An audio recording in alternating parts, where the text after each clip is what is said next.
Alright everyone, so today I'm going to be changing the upper radiator hose and the other hose that goes from the coolant reservoir to the upper radiator hose on my Beamer. Let's get to it. Alright, so the first step is you want to remove the air box. First things first, you want to disconnect the MAP sensor, right? Which I already have done. As you can see, my air box is sitting right here. Since I'm also replacing the hose that connects up here, I went ahead and I removed the air duct system that goes directly to the airbox as well, just because it feeds through these lines right here. What happened was my old radiator hose decided to rip from here because over time the lubricants inside the coolant can pretty much destroy the inner plastics, and over time overuse the plastics degrade and decide to rip, which I'll get to show you in a minute. Anyways, I got the old one off. Pretty much all you have to do is disconnect the clamp here, disconnect the clamp here, and then finally the third one, which is the one that connects to the coolant reservoir. And then you also do the one that's down here. So this is my new radiator hose, right, as you guys can tell. This is the old one. The old one had ripped from this clamp right here, meaning that this piece that holds on is completely ripped off and I don't know where I put it. And then this is my other hose, the one that connects to the coolant reservoir. This one, it's not in too bad condition. However, I did notice up here there was some rotting going on, and also the plastic that was on my old radiator hose decided to snap off. I'll show you guys right now. So this is what it's supposed to look like. It's supposed to have this long stem here. It's gone and it's in here, so I just decided to replace this as well. Be proactive, you know what I mean? Get to it. This is the new one that I have. Another thing is, when replacing the clamps, try to opt for these ones, the flathead ones, because the pinch clamps that BMW uses from factory are one ton and they like to break when you try and reuse them. So I'm gonna get started with that one up there, just because it just connects in to that side, which I'll show you right now. So you want to take this end of the clamp, you want to make sure it's facing the right way, and you really just want to go ahead and click that into place just like that. And then this little metal tab, you want to make sure the metal tab is fully secured, so it'll just be all the way down in there. All right, okay, so down here you can see these small tabs. You want to make sure these are facing this way like this, and then you want to, okay, I can't do this with one hand, but you want to pretty much click these into here, make sure they're good. So as you can see, this is feeding through down here into this open area, which is going to be where I put the radiator hose. This goes into there, so you want to make sure this is rotated this way. My light is dying. And then you want to just clip this in up here, and then this down here, and this bottom one goes into this right here. I'm just gonna have to take the sticker off before I install this. Now you want to make sure you use whatever tool you have to just get under these clips and pop them into their first position. So right up here and right up here, just so that they're in the connector mode. And then once you put them on, you just push them down to pretty much lock the seal in. All right, so we have the clamp on now. It's on there, but it's not so tight that like it won't. My light is dying. All right, so it's time for the radiator hose. So we're gonna plug it in down this side first, then bend it and push it in there. So you can see. So down here. Slip in. So now put down, push it on there, nice tight, and then should be. Alright, so now that these two are clipped on, give it a little tug, make sure it's not going anywhere. Alright, it's fully secured. You'll hear a click once you get these on. Now we're moving on to this. So before, just to get this on a little bit smoother, I'm going to apply a tiny bit of fresh oil on my finger, just rub it around just so it gets it on there nice and smooth. So today I'm using some leftover Mobile One 0W20 oil. It's not the oil I run in my car, but it shouldn't make a difference. I'm just going to pour a tiny bit into the cap and then put some on my finger and just go crazy. Just for reference, this is how much oil I'm using. It looks like I peed in this, or it actually looks like a mouse peed in this. So I'm going to go ahead, dip my finger in this, and just get a nice little rub all around. As you can see, it's a little bit shinier. Maybe another dab for funsies. And now we can Alright, now that the hose is seated, you don't want to forget your trusty stolen microfiber towel from Laser Mania. Wipe off any of the oil just in case. Alright, now just remember you want to tighten this just until it's about hand tighten, and then give another quarter turn. Just make sure that's tightly on there. And then next we're going to move on to the one at the bottom, which is just another clip on, which is pretty easy to do. Alright, so let's see if I can line this up first try. Just, there we go, just like that. See the clip. Make sure it's not going anywhere. Alright, and then that's pretty much how you change your coolant hoses, the upper ones at least. Also, shout out this broom for not failing on me. Fuck this light because it decided to keep flashing and dying on me. Anyways, next thing we're going to do is a coolant flush, and I'm going to be able to top it off with some new coolant. And then we need to put in the airbox, put in the MAP sensor, we'll plug in the MAP sensor, and then run the system, make sure everything's good, no leaks or nothing. And that's pretty much it. Remember to stay tuned for the next episode. It's pretty straightforward, pretty easy job. I actually don't know, it might, low-key, this might be a fake intro. I might record the coolant flush. You know, I'm gonna just do it. Alright, so while trying to drain out that drain pan into this one, while this one's already half full, I kind of made a mess.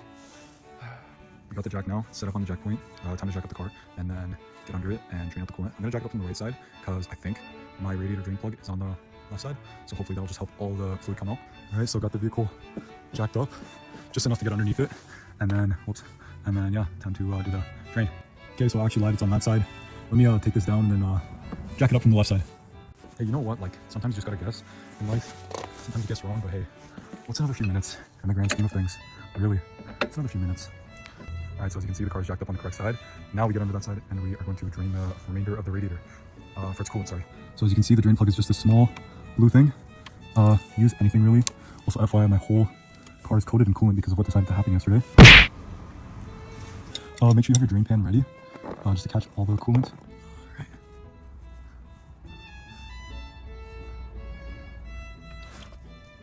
Now we let that pee. So this is peeing. While it's peeing, we sit and we watch it. As you lie under your car, take this time to ponder, you know, think about things you've done in your life, you know, things you plan on doing.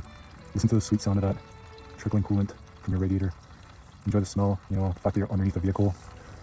And then soon enough, the coolant will be empty. That's when we refill it.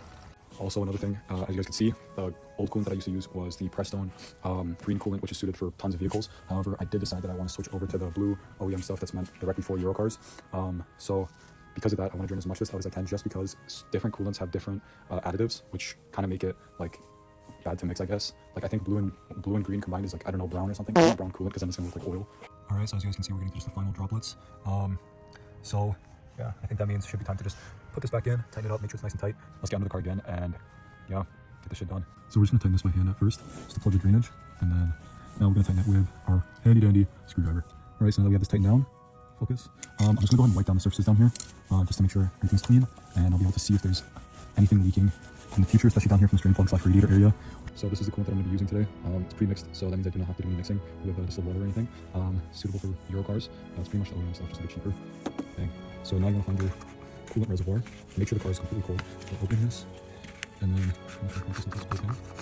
and slowly but surely, you want to start filling this, and then we're gonna prime the radiator, and we're gonna fill it one more time. You guys can see that that's pouring still. Oh, fuck, I just moved it.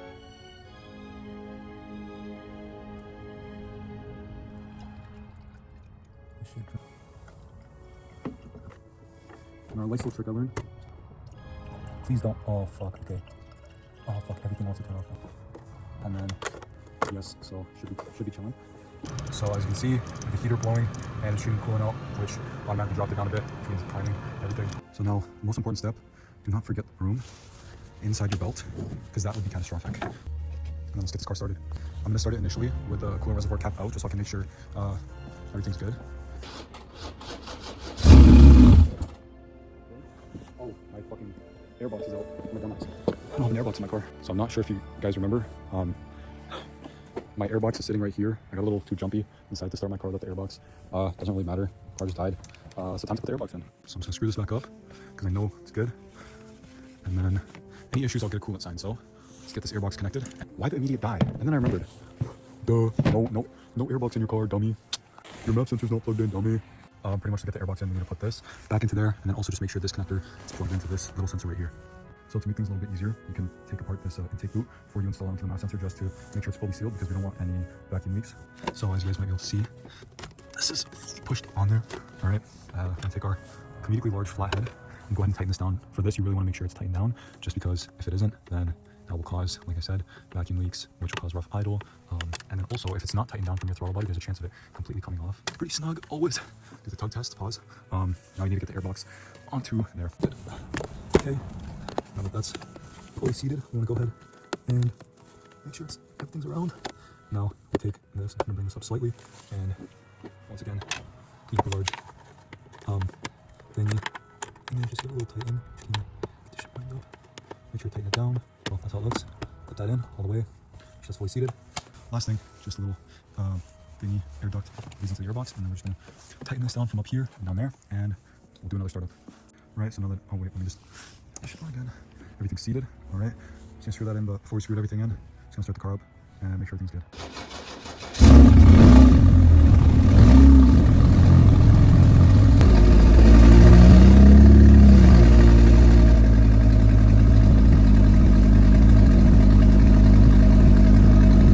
Finally, we're just going to inspect for any coolant leaking whatsoever. There's residual coolant. As you guys can see, there is some smoke coming up. However, that is just residual coolant that was left over from the hose decided to burst. However, if you take a look at this hose, take a look down here, and just at the bottom, there seems to be nothing, so it's running smooth, as well as down here too. Nothing seems to be coming up from the heater valve. So this jet right there, there's some coolant warming up and whatnot. It's all blue too. And now, we're good to drop the car off the jack. You don't have to drain anything else out, and you're all set. Alright, so that was how to change the upper radiator hose and the other one, and then also how to do a coolant flush, or just a radiator flush. Thank you for watching. I also included how to install the airbox. The car is running now, which I'm glad. No more ripped hoses. My DOB2 scanner in my hand. I was checking the voltage once it hit 13 volts after it charged itself up. Well, you could see the throttle kind of spike. Thank you for watching. Stay tuned for the next video. Peace out. Time to take this thing for a little test drive.